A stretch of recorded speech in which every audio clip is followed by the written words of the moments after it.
Medo, Brundo, kuferi hula hopki, medo, Brundo, papaj vlneni topki, Бисерчеве.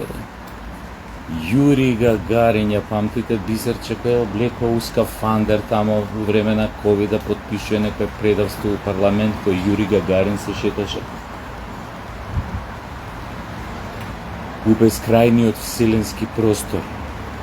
Таа истата која што година-две подоцна од позиција на министар за култура им порача на македонските уметници дека треба да створаат уметност со која што нема да таласаат, нема да критикуваат никого, ќе бидат уметноста ќе им биде стерилна и нормално пријателски насочена кон сите соседи, значи тука целта беа бугарите, значи да не се спомињаат во делата на македонските уметници, дали драма, дали театар, дали филм, дали не знам што, да не се споменува дека бугарите биле окупатори тука. Тоа го порача од позиција на Министерство за култура. Значи уметноста не е тука да биде совест и свесна едно општество, не е тука да критикува, не е тука да биде еден вид на исправач на моменталните состојби, негативни работи и сите фелери на политичарите, и во едно општество тука да биде пријателска, весела, разиграна. Ти, Бисерче, повторно влезе, како да ти кажам, во зоната на самракот. Куфери купуела, бе, багажот и го на авион, на аеродроми го загубиле, бе, куфери.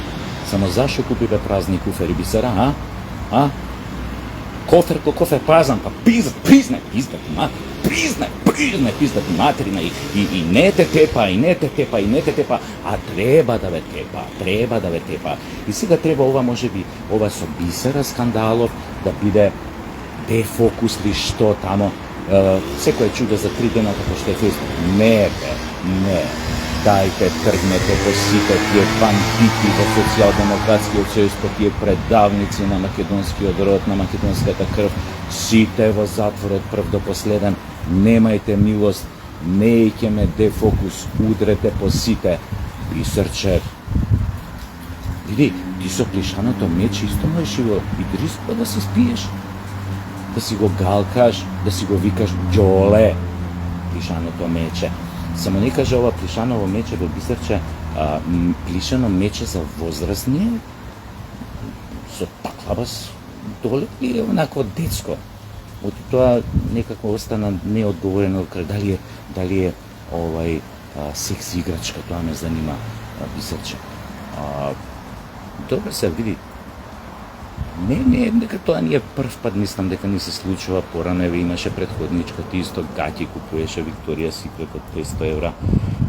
Па добро бе, пизда му материна, пред 4-5 години норвешка министерка за не знам што, за надворешни или беше за не знам што, ја фатија како со службена картичка си платила карта у трамвај или у метро. Значи следниот саат, не другиот ден, си поднесе оставка. Оставка си поднесе. Шо чекаш, бе? Абе, одма ги тука, ја да сум сите треба да си дајат оставка. Не се оправате, бе, вие. И од позиција на опозиција се однесувате како да сте цареви. Тоа е затоа еден добар показател дека власта побрзо треба да реагира, да ги смести овие бандити тамо кај што им е местото, затоа што многу брзо можат пак да искористат некои домашни и странски шпиони, да направат смут државата, да направат разни непријатности за пак да дојдат на власт. Затоа ви викав уназад, многу пати ви викав, со нив не треба да имате милост. Таков политички непријател не ви треба, стрпајте го затвор, најдете си друг, така ќе биде најпаметно. Ти, Бисерче, види ова сега шо како, ако мислиш дека некој ти поверува, ова твое излагање, многу се лажеш. Затоа што сепак никој од нас не пие мастило како Бисерче. Никој од нас не е роден на гранка. А ти, Бога ми, си се зебала, бе. И шо да ти кажем поише. Затоа, но сепак ќе бидам поиско на крај, ќе ти кажам, со здравје да си го користиш мечето, како и да го користиш. Ова хопки, добро се, ако ти се скинале, логично си купила, јеби го. А со фудбалскава топка шо греши? Ме занима. Жонглираш ко Роналдо, учиш дриблинзи на Меси. Шо правиш со топкава во бицепсот?